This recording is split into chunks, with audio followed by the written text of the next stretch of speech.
हे बघा, मी या न्यायालयाच्या निकालाबद्दल मी समाधानी आहे. ओके. मुळात समाधानी असण्याचं कारण असं आहे, की बांटिया कमिशननं एक व्यापक असा सर्व्हे न करता, कुठलीही ऑथेंटिक इम्पेरिकल डेटा न कलेक्ट करता, हं.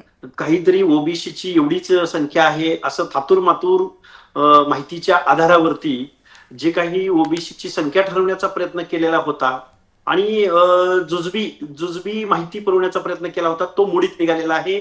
या गोष्टीचा एक आम्हाला आनंद आहे. ओके. त्याच्याही पलीकडे जाऊन महाराष्ट्रामधलं ओबीसीचं 27% आरक्षण पूर्ववत होणं, अजून तो निकाल येणार आहे. हं. तो निकालाला अधीन ठेवूनच न्यायालयानं हा निर्णय दिलेला आहे. म्हणजे आताच्या निवडणुका या 27% रिझर्वेशन प्रमाणे होतील यामध्ये समाधान आहे.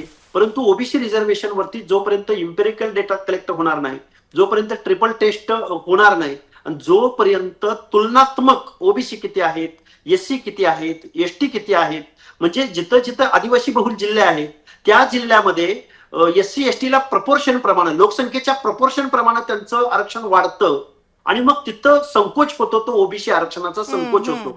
या कॉम्प्लिकेटेड मुद्द्यावरती खरं तर ही या निवडणुका थांबलेल्या होत्या. हो. त्याच्यावरती कायम असा इलाज झालेला नाही, तात्पुरती मलमपट्टी झालेली आहे.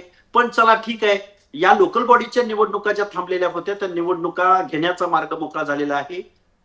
पूर्णतः समाधानी जरी मी एक ओबीसी आंदोलक म्हणून, ओबीसी चळवळीतला कार्यकर्ता म्हणून किंवा स्टेट बॅकवर्ड कमिशनचा एक माजी सदस्य म्हणून मला या गोष्टी जेवढ्या ज्ञात आहेत त्यानुसार ही तात्पुरती मलमपट्टी आहे. ओके. पण त्यानंतर ज्या ज्या लोकल बॉडीच्या निवडणुका, आता पुढच्या निवडणुका किती दिवसापर्यंत होणार ही न्यायालयानं परत एकदा सांगावं लागेल का कायमच होणार आहेत निकाल लागेपर्यंत, ही क्लेरिफिकेशन यावं लागेल. पण ओबीसी बांधवांच्या दृष्टिकोनातून आता तात्पुरतं मी समाधान व्यक्त करत आहे.